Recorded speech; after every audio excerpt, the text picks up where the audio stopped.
Buenos días y muchas gracias, obrigado, por esta invitación y esta presentación del Padre Jorge tan generosa. Procuraré hablar despacio para que se pueda entender bien. Yo creo que entendemos. Voy a comenzar con dos parábolas, dos narraciones, dos cuentos importantes. En el año 1930, en Estados Unidos, un señor llamado Perris quiso ir al Polo Norte y después de caminar 2-3 días, midió cuánto faltaba para llegar al Polo Norte. Sus aparatos decían no solo que no avanzaba, sino que retrocedía. Pensó que el Polo Norte, con el polo magnético, vuelven locos los aparatos de medición. Al cabo de 3 días, vuelve a medir y lo mismo. Usted no avanza, está hacia atrás. Pensó como físico lo que sucedía. Estaba caminando en un iceberg, en un iceberg, en un trozo de hielo grande. Y aunque él caminaba, el océano, las aguas, el mar, llevaba hacia atrás el iceberg. Y esto es lo que nos está pasando en la Iglesia y en la cultura de hoy. Karl Rahner, conocido teólogo, decía que estamos en un momento invernal, invierno, donde sí hay vida, pero la vida está debajo del hielo. Y se necesita la primavera, el calor, para que nazca la vida. Pero lo más grave es que este trozo de hielo en el que caminamos culturalmente está siendo arrastrado por aguas que ya no son cristianas, océanos que no son cristianos, mares que no son cristianos, y nos están llevando. Y tenemos la obligación de saber dónde estamos. Esto es lo primero. Segundo, un obispo tuvo que inaugurar un templo, una iglesia. Toda la iglesia era, ¿cómo se dirá en portugués? Ladrillo rojo. ¿Cómo sería? Bueno, pues ladrillo rojo. El obispo, cuando estaba celebrando, pensó: los fieles no pueden estar siempre viendo ladrillo rojo. Necesito algo. Y contrató a un pintor para que hiciese a Jesús de tamaño natural y los 12 apóstoles. Aquel pintor era cristiano, pero alejado de la iglesia, alejado, lejos, lejos.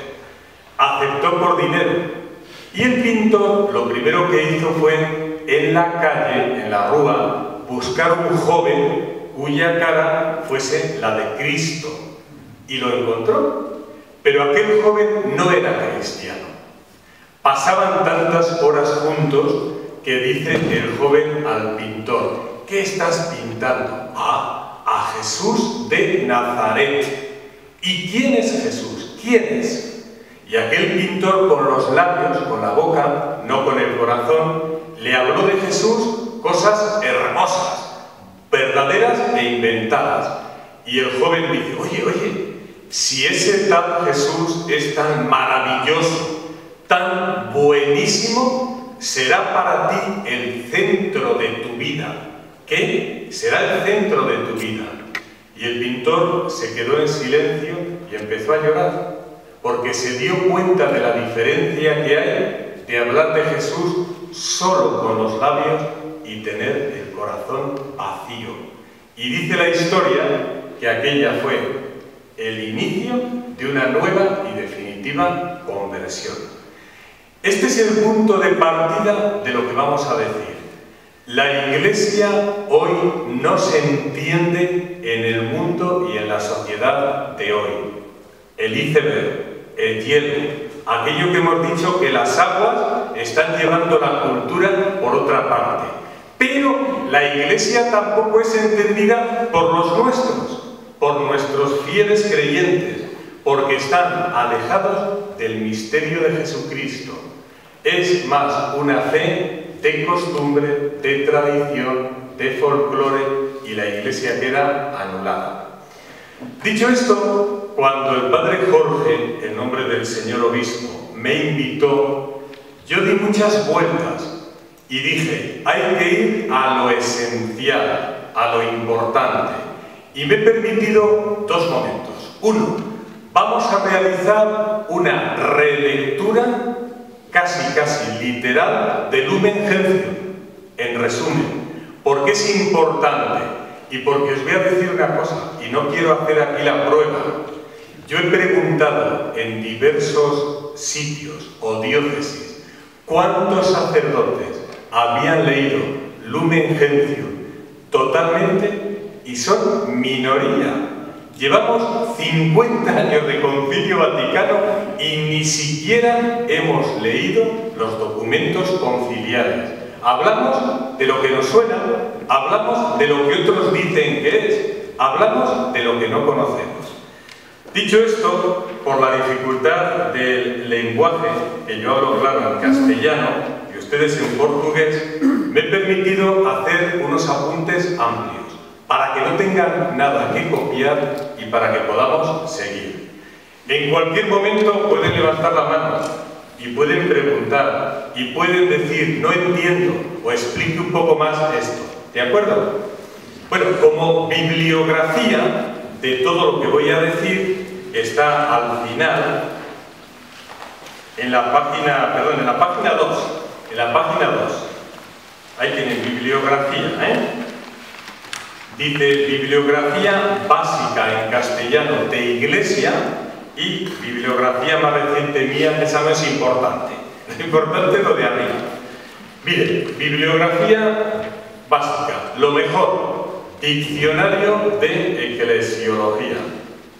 Vale. Segundo, un libro del arzobispo actual de Valladolid, Ricardo Blázquez, La Iglesia del Concilio Vaticano II. Tercero, un libro para todos los fieles, para todos, para la gente sencilla. Somos Iglesia, somos Iglesia. Y finalmente, para la Iglesia particular, la Iglesia diocesana del obispo de Tenerife, cuando todavía no era obispo, y un libro mío que se titula Para descubrir y vivir la Iglesia diocesana. Bueno, pues ya está, Esto no se asusten, es solo como bibliografía. Volvemos a la página 1. Página 1. Dice ahí, la Iglesia del Concilio Vaticano II y del posconcilio. Retos y posibilidades para la Iglesia particular en clave de nueva evangelización. ¿Qué vamos a ver? Y hay como tres. Primera parte, la Iglesia del Concilio Vaticano II y del posconcilio. Y vamos a repasar lo que es Lumen Gentium y cómo se ha interpretado. Después, en el punto siguiente, veremos la Iglesia del Vaticano II aplicada ¿a qué? A la diócesis. Y finalmente quisiera acabar a partir de la Lumen Gentium y de la Iglesia particular. ¿Qué se nos pide como pastoral? ¿Qué se nos pide a dónde ir? Bueno, pues vamos a la página 3. Página 3. La Iglesia del Vaticano II y del posconcilio. Vamos a ver. No tenemos para dibujar, ¿verdad? Una pizarra. No hay una pizarra para dibujar. Bueno, no pasa nada. No pasa nada. Miren. Voy a comenzar con esto. Antes del Vaticano II,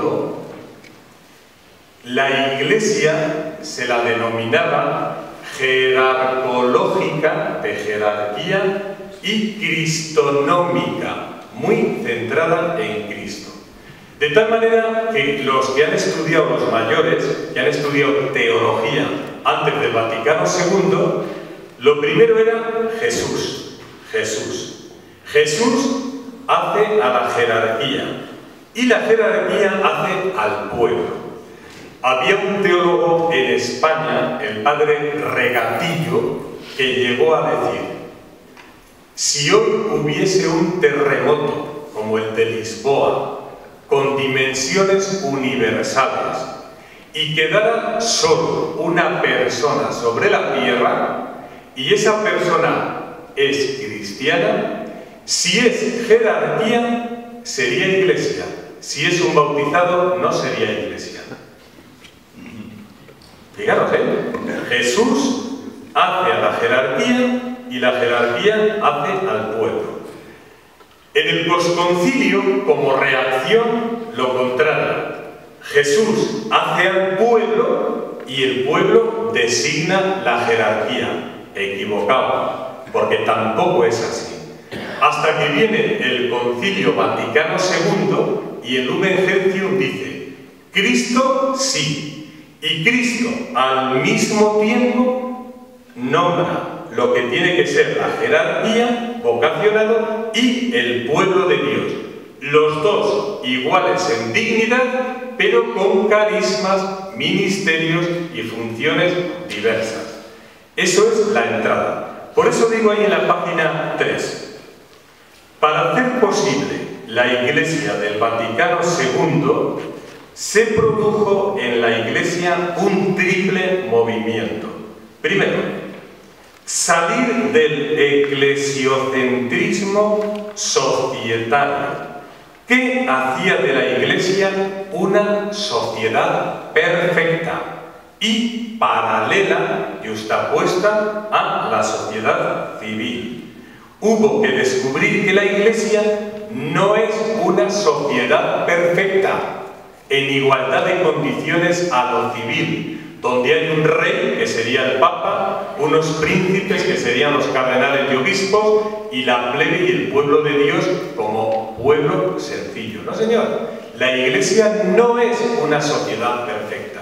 Es un misterio, visible e invisible, y un misterio que se remonta a la Trinidad.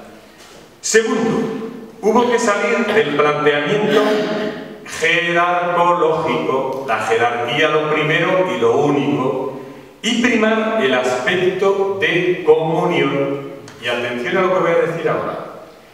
Y aunque en Trento se dijo que el principal sacramento es la Eucaristía, y después de la Eucaristía el orden sacerdotal, en el Vaticano II se dijo: es importante y central la Eucaristía y el ministerio, pero no olvidemos el bautismo.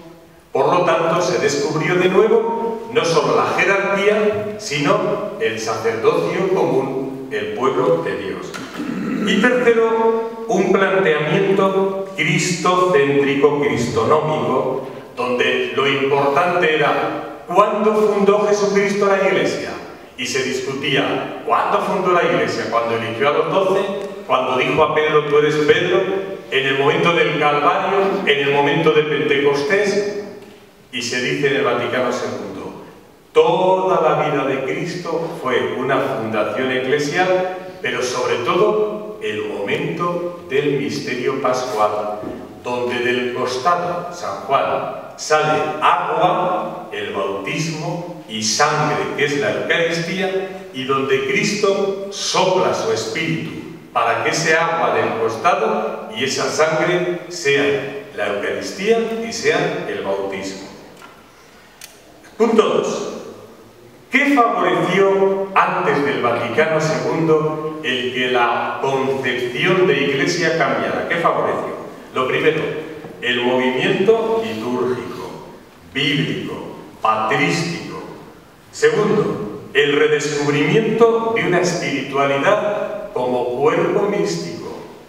Tercero, el volver a poner en primer plano el laicado, los laicos, el pueblo de Dios. Cuarto, la sociedad nueva que estaba naciendo, que hacía incluso que esa sociedad perfecta que había en lo civil, de rey, de monarquía absoluta, de príncipes, de señores, se fuera democratizando y redescubriendo que hay otras formas de vivir en la sociedad. Y finalmente, las misiones atrayentes que llegaron a descubrir que la Iglesia no es Europa y que la Iglesia no es España ni Portugal, que la Iglesia es Asia, que la Iglesia es África, que la Iglesia es América y que son rostros de Iglesia, siendo la única, diferentes. Fijaros, el Concilio Vaticano se renueva en teología desde dentro y desde fuera. Desde dentro, sobre todo, la Biblia, la patrística, las fuentes de la revelación. Y desde fuera, el movimiento social cambiante, que es comparable a lo que estamos viviendo hoy con la globalización. ¿Vale? Si ustedes a mí me dicen, ¿qué claves son las que resumen todo el Vaticano II, ya no en Iglesia en general? Yo me remito a Danielou y Henri de Libat cuando dicen: el Concilio Vaticano es vuelta a las fuentes genuinas de la revelación, quitando escuelas, quitando lo que sobra, vuelta a las fuentes de la revelación, Biblia, santos padres, doctores de la Iglesia. Segundo, diálogo sincero con el mundo de hoy. Diálogo sincero, que no significa estar de acuerdo con todo, sino lo que Benedicto XVI ha dicho hoy, y que el Concilio lo repite, que es asumir, purificar y elevar. Y tercero, del Concilio Vaticano II, pastoralidad. Tenemos que dar respuesta a lo que los hombres y mujeres de hoy necesitan. Bueno, vamos al punto 3 de la página 3. ¿Cuáles son, de toda la eclesiología, lo central del Vaticano II? Lo primero, que la Iglesia es trinitaria. Trinitaria. Y me van a decir, ¿qué significa? Vista desde el Padre es pueblo de Dios. Vista desde el Hijo, esposa de Cristo y cuerpo de Cristo.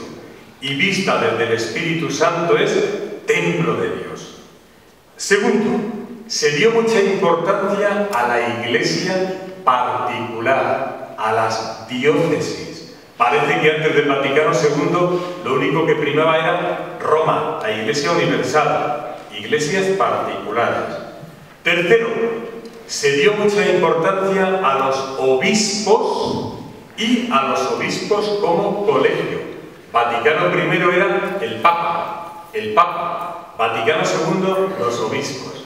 Y ahora están diciendo los presbíteros y laicos que falta el Vaticano III para dar importancia a los presbíteros y a laicos. Bueno, está en el Vaticano II. Cuarto, es muy importante en el Vaticano II la historia.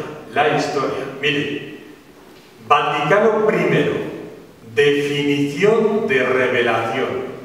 Depósito de verdades, cajón de verdades, armario de verdades, que vinieron casi como llovidos, donde el Papa y los obispos tienen la llave y abren y cierran el cajón. Definición de revelación en Dei Verbum del Concilio Vaticano II. Atención, Hechos y palabras en una historia de salvación cuyo punto culminante es Jesucristo, y a la luz de Jesucristo vemos quién es de verdad Dios y cuál es el secreto del hombre. Por lo tanto, se ve la dogmática, la revelación, como historia progresiva de salvación.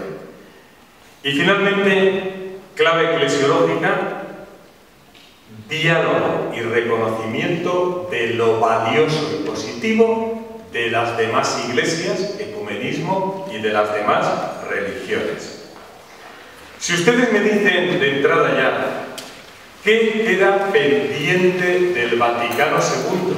Porque el Vaticano II, ojo, el Vaticano II no es nunca un concilio definitivo, ni lo será ningún concilio, mientras la Iglesia esté en la historia. El Vaticano II es como en una vuelta ciclista de corredores o de coches, una meta volante. pero no la meta final. La meta final será al final. ¿Qué es lo que queda pendiente del Vaticano II? 1.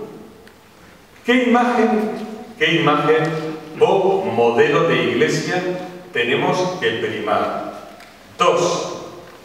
El papel todavía de las iglesias particulares.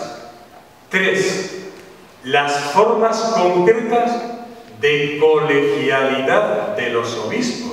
Señores, después de 50 años de Vaticano II, no sabemos todavía qué es una conferencia episcopal. No lo sabemos. Desde el punto de vista eclesiológico y jurídico fuerte. Estamos todavía en proceso. 4. Tenemos todavía como asignatura pendiente el laicado, los laicos, promocionar laicos, identidad y misión de los laicos. 5. Tenemos que profundizar mucho más en lo que significa reino de Dios e iglesia. 6. Todavía no sabemos muy bien dónde van a quedar los nuevos movimientos eclesiales.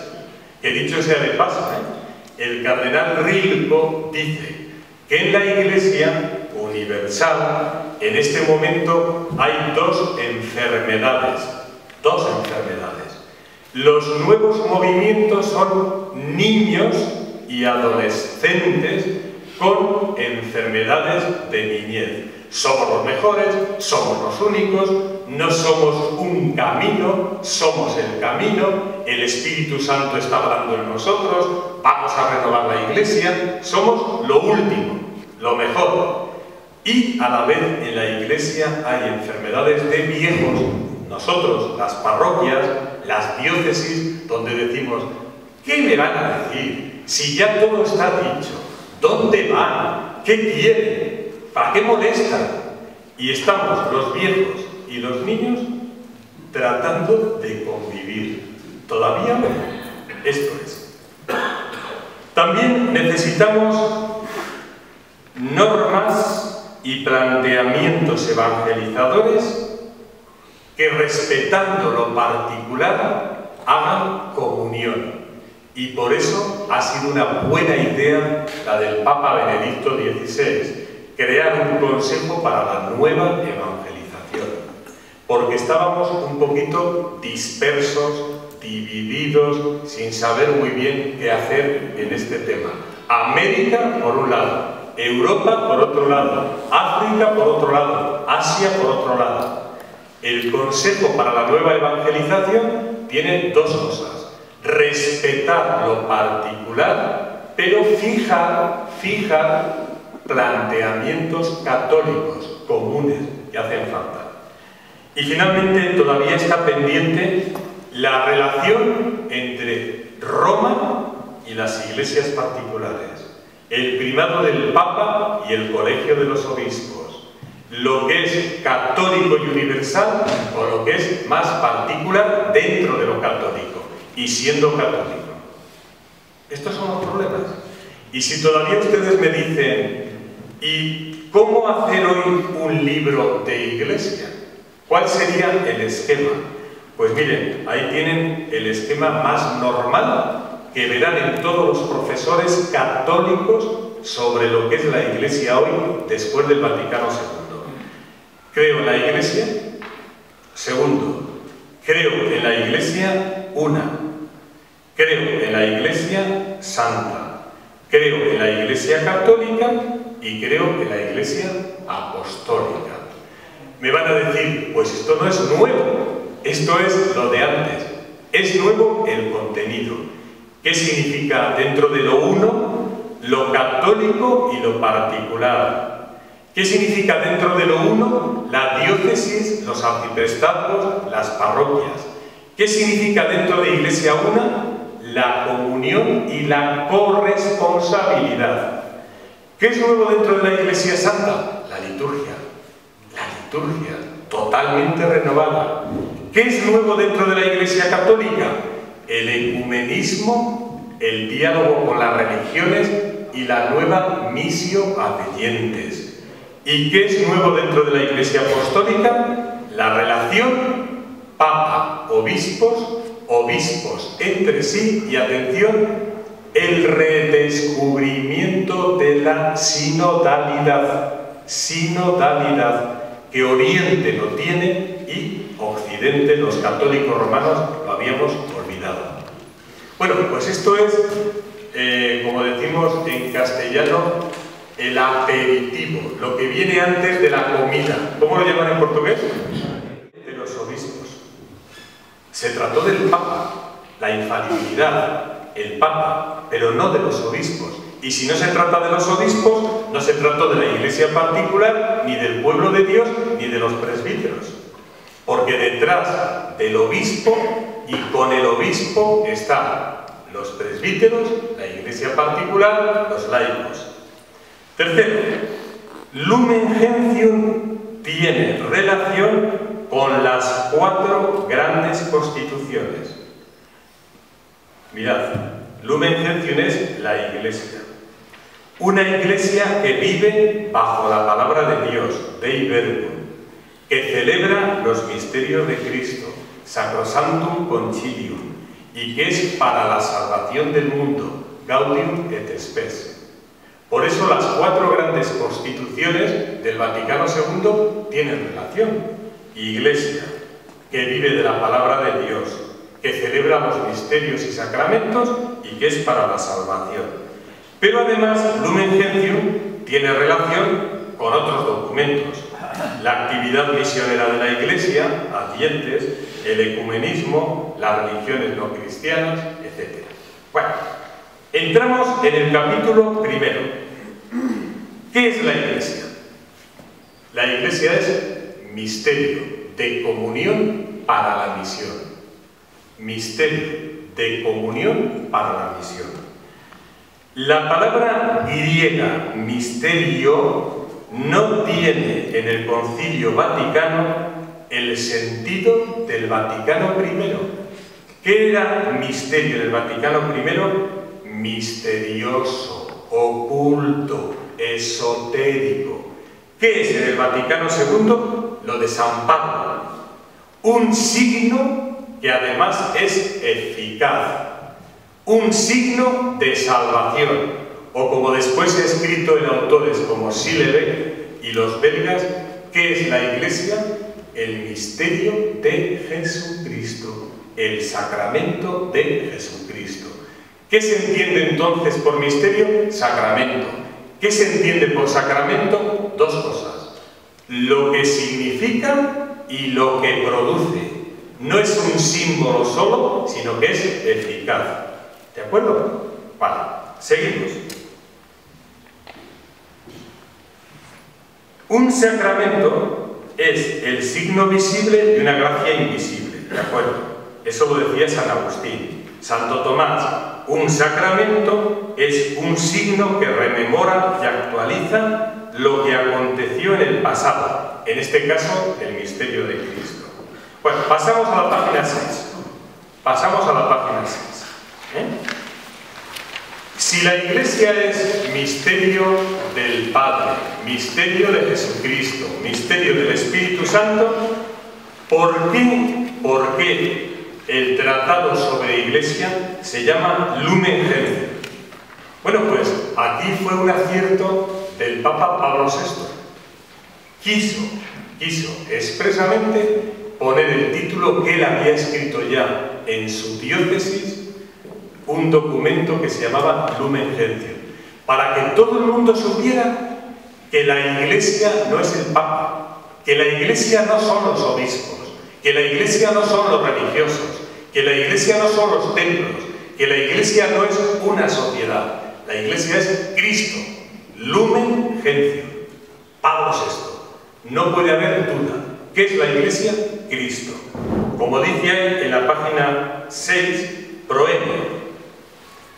La Iglesia del Vaticano II es cristocéntrica. Cristo es la luz de las gentes. Por lo tanto, el Papa Pablo VI hace 2 cosas. Centra la Iglesia en Cristo y, atención, La Iglesia no es para los cristianos solo. La Iglesia es para todos, universal. Como después se va a decir en Evangelii Nunciandi, la Iglesia no es para ella. La Iglesia es sacramento universal de salvación. Lumen Gentium, luz de las gentes.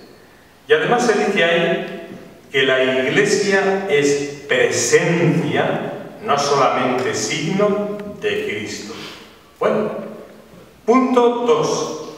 La Iglesia, misterio de Jesucristo, procede de la Trinidad. Miren, voy a levantarme para hacer una pequeña cosa. Yo suelo decir a la gente sencilla, ¿qué sentido tiene el que tú seas cristiano? ¿Qué sentido tiene la Iglesia hoy? ¿Qué sentido tiene la pastoral y la evangelización? Y les digo, imagínense que esto de aquí es una pantalla de ordenador, donde se proyecta cine, ordenador. Enchufo el ordenador y aquí aparece una palabra grande, Jesucristo. ¿Qué sentido tienes tú como cristiano? ¿Qué sentido tiene la Iglesia hoy? ¿Qué sentido tiene la pastoral? Hacer presente y vivo a Jesucristo. Pero Jesucristo es complicado, es complejo. Hay que darle. Donde pone Jesucristo, doy con el dedo y me aparece ¡pum! Una ventana que dice Trinidad. Ah, Jesucristo no es un fundador de una religión. Jesucristo no es un filósofo. Jesucristo no es un señor importante. Es el Hijo de Dios. ¿Y qué es el Hijo de Dios? Tengo que ver lo que es la Trinidad. Vuelvo a dar Jesucristo, ¡pum! Y me aparece Reino de Dios. Jesucristo sin el reino no es nada. Por eso en el Padre Nuestro decimos, venga a nosotros tu reino. ¿Qué es el reino de Dios? La Trinidad aquí, la Trinidad operante. Es reproducir lo que se vive dentro de la Trinidad. ¿Y qué se vive en la Trinidad? Vida, amor y comunión. Donde hay defensa de la vida, del amor y de la comunión, ahí está el reino de Dios. Y vuelvo a pinchar donde pone Jesucristo y me aparecen 4 cosas. Rey, profeta, sacerdote y sanador, salvador. Por lo tanto, yo como cristiano hoy, la Iglesia hoy y la evangelización hoy es hacer presente a Cristo, y cada uno de nosotros somos una célula, un pequeño pedacito o trozo, fragmento del Cristo total. Unos tienen la vocación contemplativa, otros la vocación militante, otros la vocación de catequistas, otros de teólogos, otros de espirituales, de acompañantes, de sanadores. Eso es lo que el Concilio Vaticano descubrió. Y que nosotros decimos hoy, pues vaya, pues eso es elemental. Pues no es tan elemental. Cristo, luz de las gentes, la Iglesia, misterio de la Trinidad. Seguimos ahí. Y estamos en la página 6. Bueno, no me detengo, ¿eh? Lumen Gentium 2, página 6. Habla de que la Iglesia desde el Padre es el pueblo de Dios. Lo dejo. Lumen Gentium 3 habla que desde Jesucristo es esposa y cuerpo de Cristo. Y Lumen Gentium 4 habla que gracias al Espíritu Santo la Iglesia sigue siendo hoy instrumento vivo y eficaz. Pasamos a la página 7. 7. Arriba del todo. Resumen, dice ahí, el segundo párrafo. San Cipriano, la Iglesia es un pueblo reunido en la unidad del Padre, del Hijo y del Espíritu Santo. Por lo tanto, Atención, yo he dicho, la Iglesia del Vaticano II es Lumen Gentium, y hay que poner y Lumen Gentium, y Ecclesia de Trinitate. Lumen Gentium e Iglesia de Trinidad. Y si no entendemos esto, no entenderemos nada. ¿Vale? ¿Alguna pregunta hasta aquí? ¿Alguna cosa? ¿Está todo claro, más o menos? Por cierto, Jorge, ¿hasta qué hora tenemos ahora en el primer encuentro? Hasta y media. Bueno, antes haremos también diálogo, Vamos a avanzar. Dentro de Lumen Gentium, atención sacerdotes, hay muchas imágenes bíblicas de cómo se trata a la Iglesia. Los que no han leído Lumen Gentium piensan que solo se habla en Lumen Gentium del pueblo de Dios. Sí, se habla del pueblo de Dios, sí, pero mucho más. ¿De qué nos habla? Por ejemplo, metáforas bíblicas. Lumen Gentium habla de reino de Dios. Y reino de Dios no es la Iglesia sin más. La Iglesia es solo germen e inicio del reino de Dios. Porque el reino de Dios es la vida de Dios, la Trinidad completa. Hay una frase que en estos años se repite muy verdadera. La Iglesia es ya, pero todavía no. Ya, porque se necesita consumación. Además del reino de Dios, se dice que la Iglesia es redil, donde están las ovejas. Redil, cuadra. Es campo de Dios, viña de Dios. Es construcción de Dios. Es familia. Y dentro de la familia natural es la Iglesia doméstica. Es templo, es madre, es ciudad santa y es sobre todo esposa de Cristo. Bueno, pues fijaros, yo digo, ¿cuántos de nosotros, siguiendo Lumen Gentium y el Vaticano II, en nuestras catequesis con la gente hemos sacado jugo y hemos explicado toda esta riqueza de imágenes? Por cierto, imágenes que la teología ortodoxa y protestante ya manejaban en la mayoría, y nosotros los católicos no. Y al redescubrir la Biblia y la teología paulina y lo que es la eclesiología de la Biblia, hemos vuelto a poner sobre ello. ¿Se han necesitado siglos? Bendito sea Dios. Pero es que después de 50 años del Vaticano II, todavía no hemos explotado todo lo que esto significa. Avanzamos. ¿Qué significa la Iglesia misterio de la Trinidad y de Jesucristo? ¿Qué significa dentro del mismo Cristo?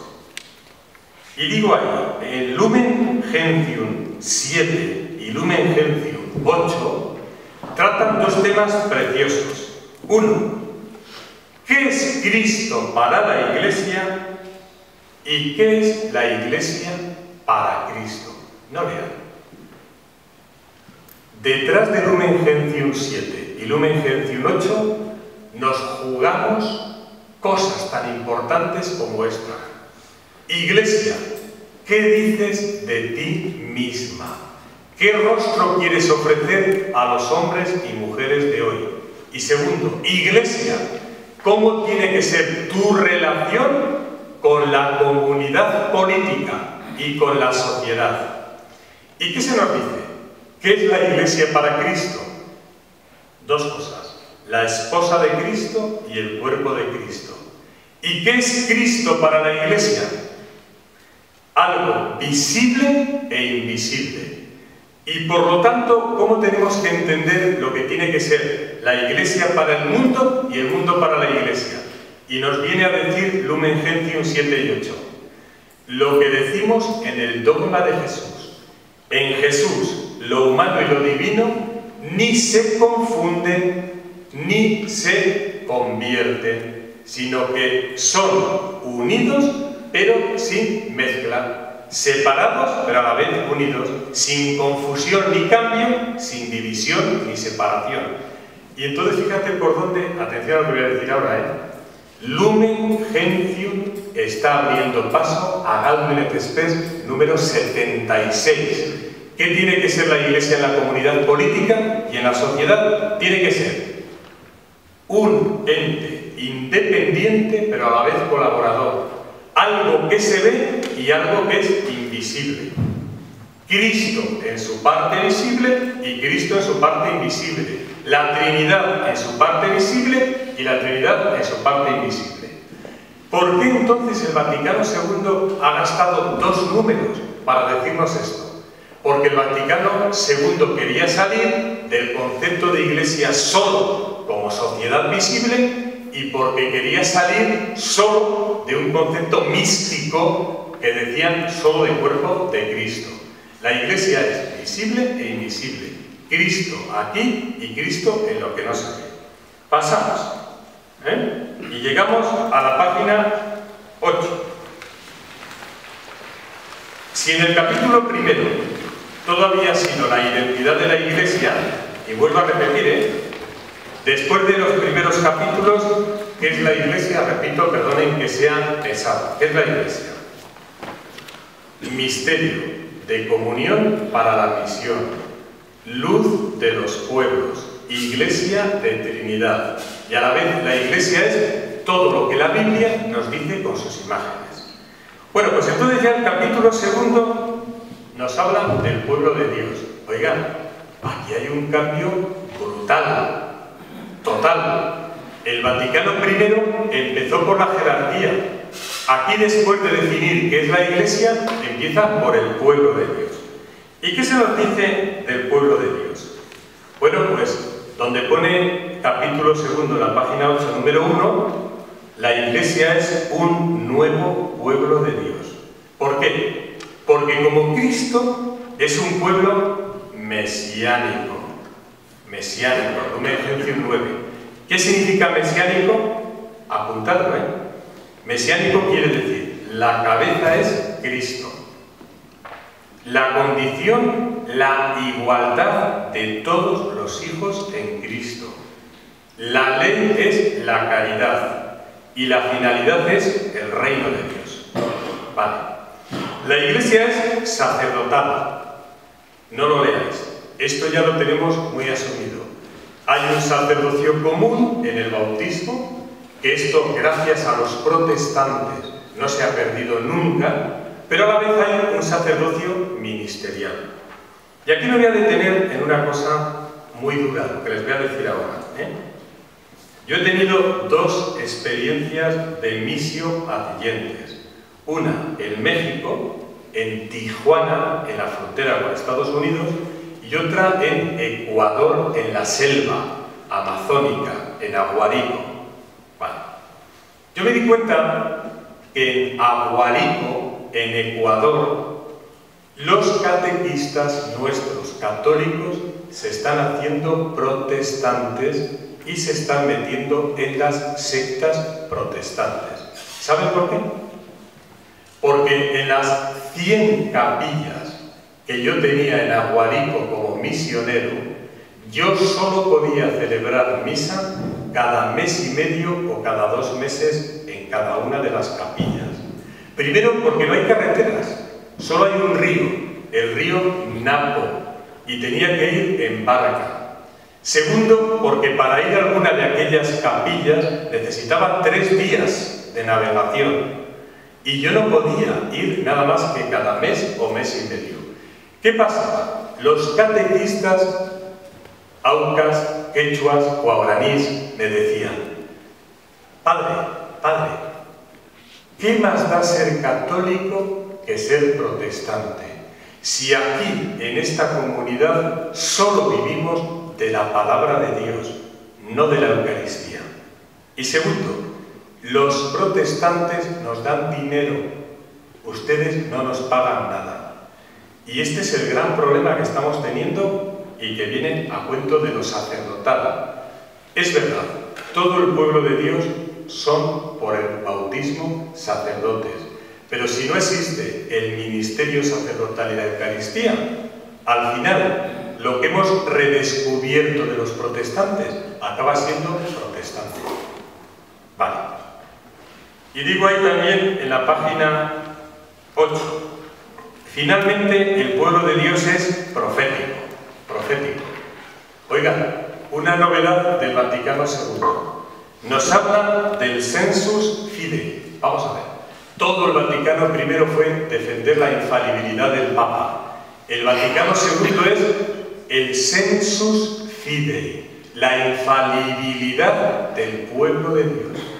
El pueblo de Dios es infalible en lo que cree, pero el intérprete autorizado es el magisterio. Y a veces ese magisterio, en la figura del Papa, es infalible cuando hay unas ciertas condiciones. Acordaros, sensus fidei. ¿Por qué se definió el dogma de la Inmaculada? ¿Por qué se definió el dogma de la Asunción mariana? Sensus fidei. Sensus fidei, lo que el pueblo estaba viviendo, creyendo durante siglos y lo que intuían que era eso. Vale. Pasamos a la página 9. Vamos. Tema muy debatido en Lumen Gentium. ¿Quién es un católico? ¿Qué significa ser católico? Lumen Gentium 13:16. Bueno, entonces el Vaticano distingue católico, 2, cristiano no católico y 3, los no cristianos. Vamos hacia la mitad de la página 9. ¿Quién es un católico? Lumen Gentium 14.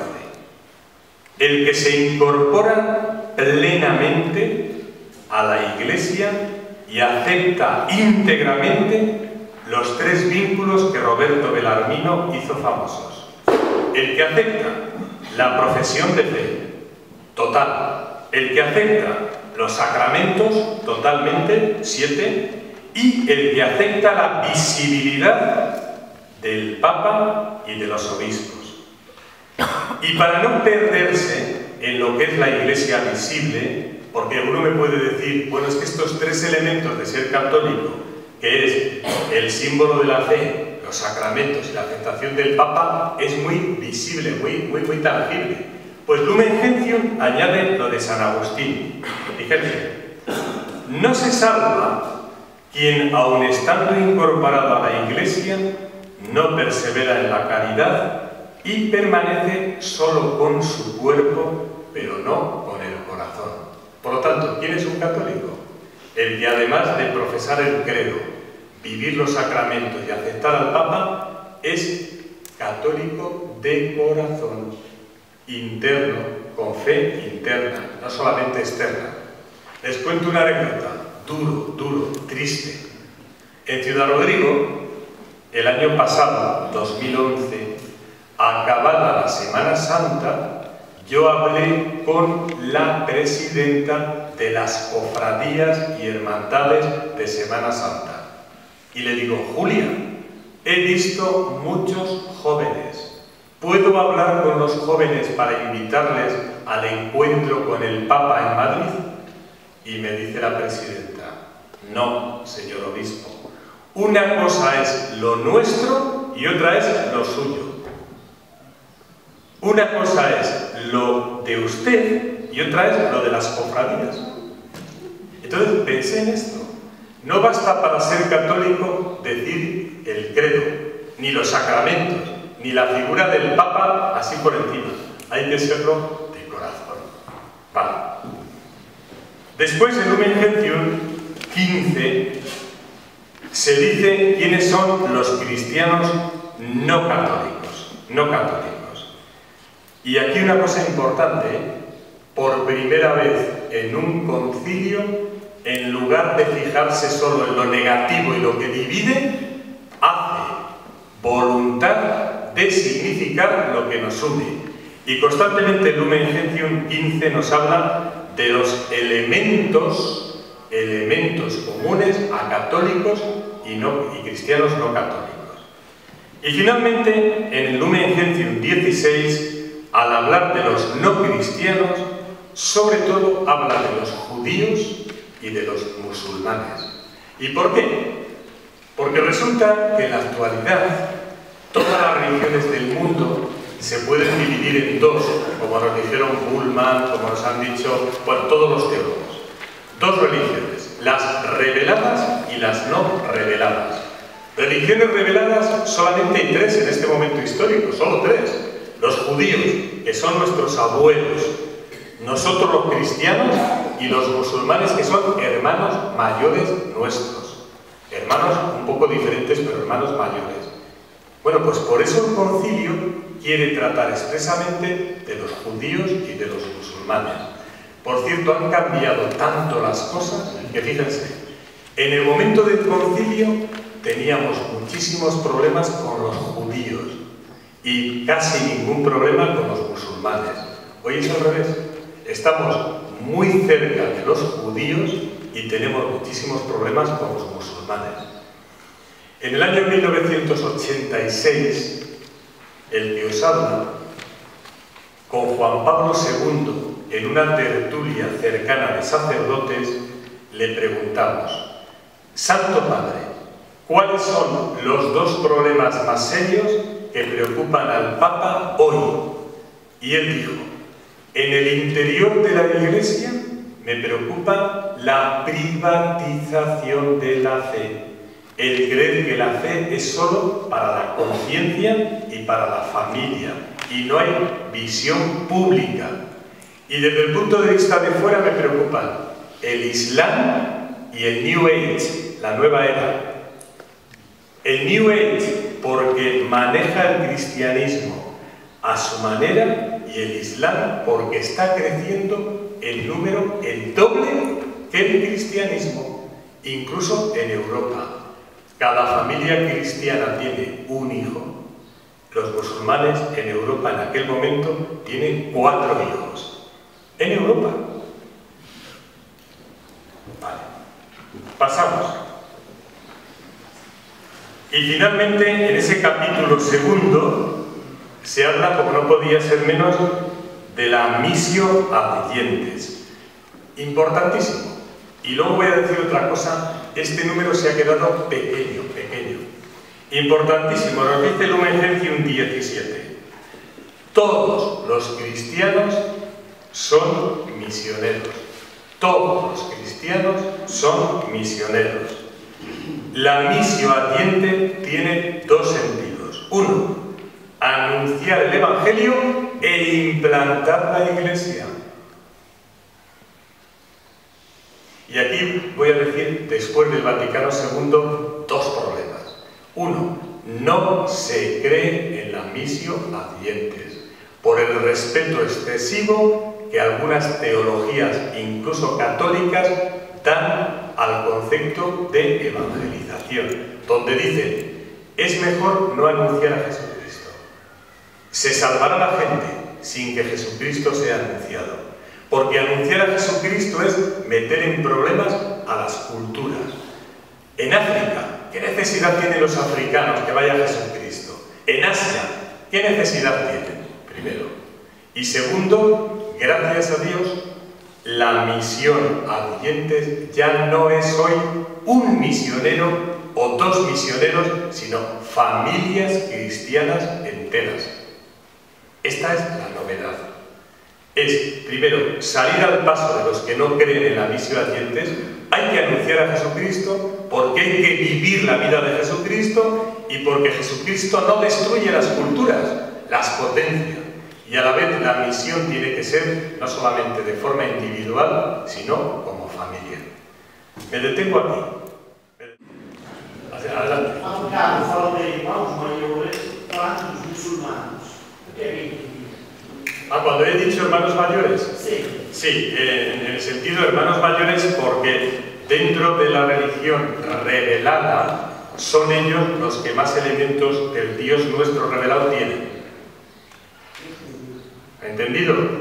Primero porque nacieron los primeros, se dice, es verdad, se dice que el Islam es una herejía cristiana. Y es verdad, El Islam, y perdonad, es una forma de herejía cristiana, judeo-cristiana. Vamos a decir judeo-cristiana, porque sabemos que tiene elementos judíos y elementos cristianos. Y no se entiende el Islam sin la Biblia. Y no se entiende el Islam sin los judíos, la historia de salvación y el cristianismo. Y como ellos fueron los primeros que como gran herejía salieron, es esto los hermanos mayores. Y debo decir algo muy serio, ¿eh?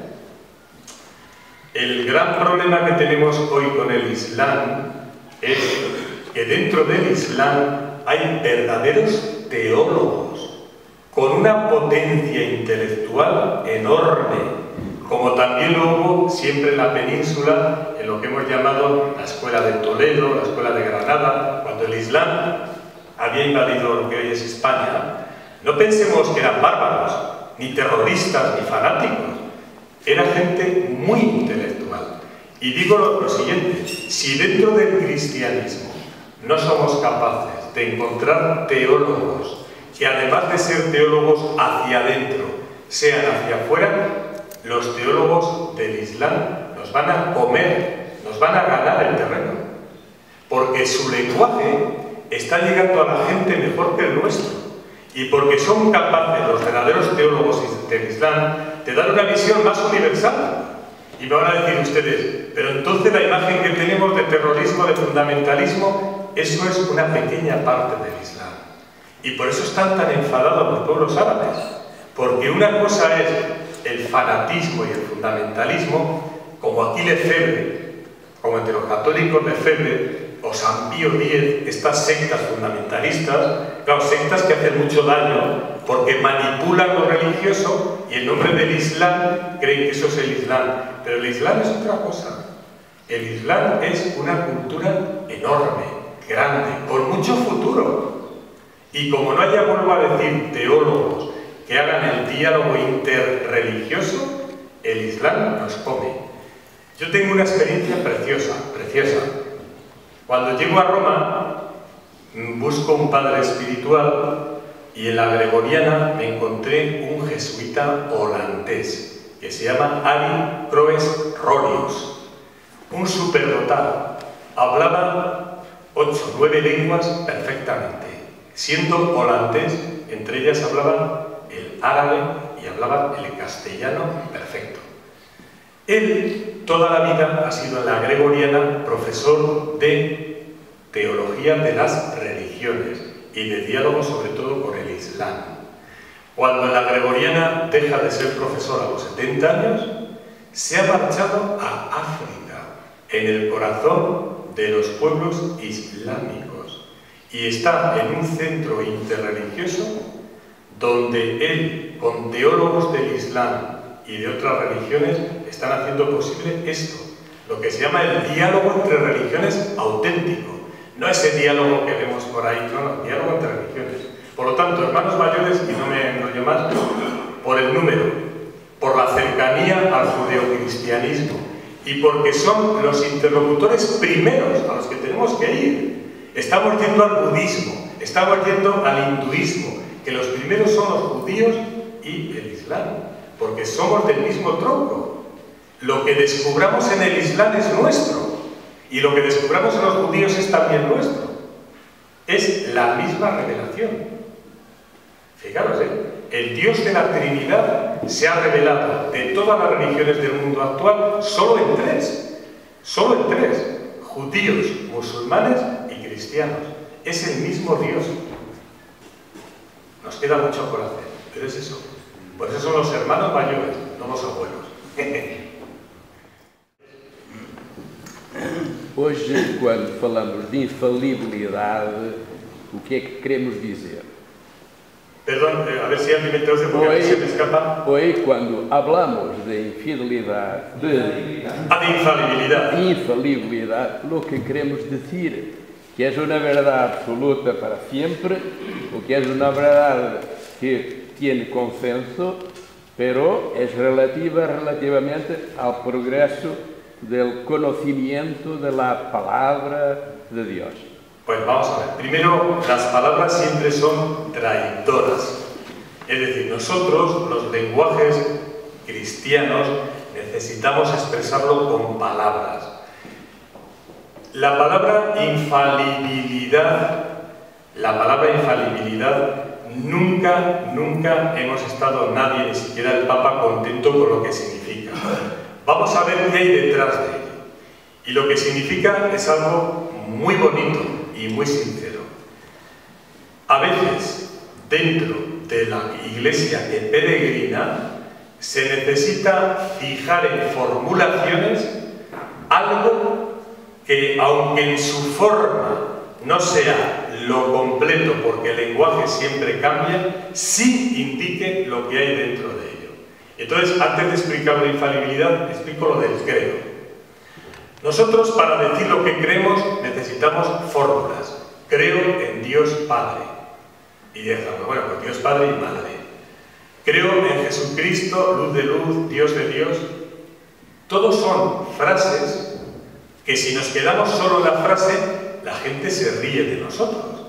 Porque te dice, por ejemplo, un filósofo como Marina en España, te dice, cuando tú hablas de que Jesucristo subió al cielo y está sentado a la derecha del Padre, es como cuando yo digo Apolo, el dios Apolo, subió al Olimpo y está sentado al lado de Zeus.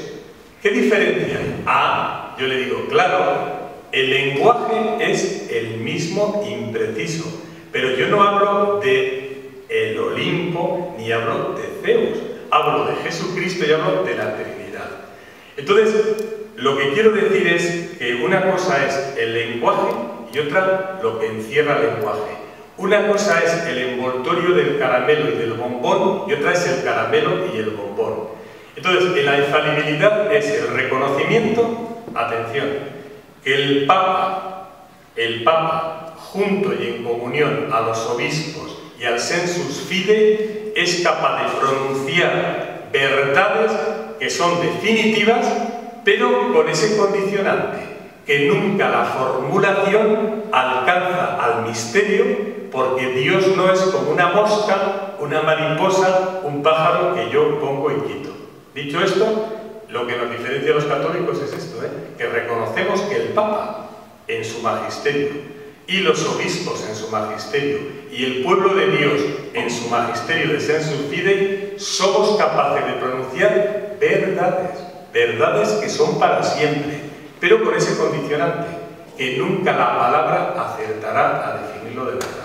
¿Explico lo que quiero decir? Esto es. Pero una cosa es tenermos la verdad, otra cosa es caminarmos para la verdad a través de las verdades que nosotros somos capaces de alcanzar. Bueno, claro, luego viene ahí un problema que yo entiendo lo que usted me quiere decir. Ojo, los papas, cuando han tenido, entre comillas, que utilizar la infalibilidad, se lo han pensado mucho, porque, como bien dice el Concilio Vaticano II, que lo veremos, tiene unas condiciones. Primero, que sea una verdad de fe o de moral. Segundo, que esté en comunión con los obispos y con todo el sensus fidei. Tercero, que es una verdad para nuestra salvación o para utilizar otras cosas. Lo que no se puede cuestionar es que la verdad existe.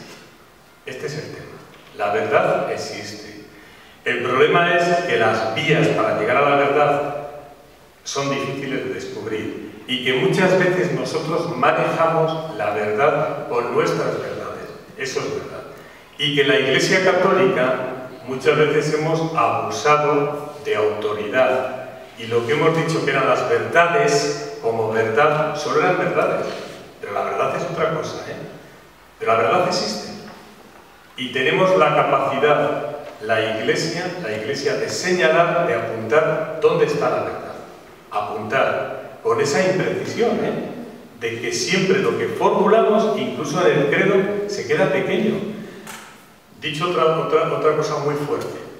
A Pablo VI, en el año 1966, los teólogos le dijeron que había que reformular los enunciados de la fe, porque para el hombre de hoy se quedaban los kurdos. Y de hecho, porque estaban haciendo en Holanda y en otras naciones la reformulación del credo. Los años 70 fueron años en que cada episcopado europeo intentó formular el credo con fórmulas actuales. Al final nos dimos cuenta, se dieron cuenta, de que era peor, como decimos en medicina, el remedio que la enfermedad. Que lo que creíamos que iba a ser una ventaja era un error. Y el Papa dijo, no toquemos la formulación tradicional, pero sí tenemos la obligación, los obispos, los presbíteros, los catequistas, de actualizar con palabras de hoy el credo. Mire, yo me atreví el año pasado a publicar este libro para comprender el credo de nuestra fe, pedido por la editorial Verbo Divino, en esta colección que es muy conocida y que además es muy aceptada.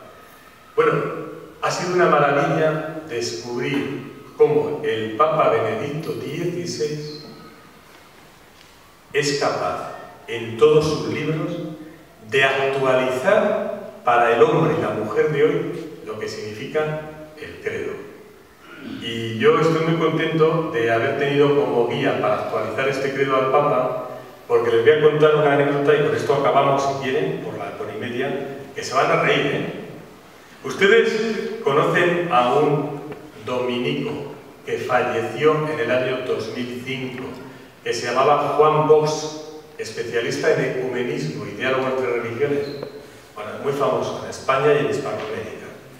Juan Bosch, muy amigo mío, me dice, Raúl, vamos a escribir un diccionario que se va a llamar de teólogos y teólogas contemporáneos. Y se escribió. Y cuando ya estábamos en las primeras pruebas de imprenta, yo le digo, oye Juan, a mí me parece que aquí falta algún teólogo contemporáneo. Por ejemplo, Joseph Ratzinger. Y me dice, no hombre, es que Ratzinger es el prefecto de la Congregación de la Fe. Y yo me quedo mirando y digo, oye Juan, para ser prefecto de la Congregación de la Fe hay que ser carpintero, albañil, cocinero o hay que ser teólogo. Y dice, claro, dice, ¿qué hacemos? Digo, hombre, por favor. Digo, tú me das, aunque sea una semana, yo soy capaz de hacerte una voz pequeñita, por lo menos que entre. Bueno, pues hicimos la voz Joseph Ratzinger deprisa, corriendo, en una semana, voz menor de 5 páginas, y resulta que a los pocos meses sale Papa. Y quedó en el diccionario ridículo, una de las cosas más ridículas que hay. Y yo me hice el propósito, digo, mira, desagravio, porque además lo ha firmado por mí encima. Me hice el desagravio de decir, voy a leer en serio lo de Ratzinger. Yo os puedo decir que a día de hoy habré leído unas 60, 65 obras, 65 libros del Papa, los fundamentales, y poco a poco, según iba leyendo, iba tomando notas para un día poder hacer la explicación del credo. Y esto es, así que es curioso, ¿no? Bueno, perdón.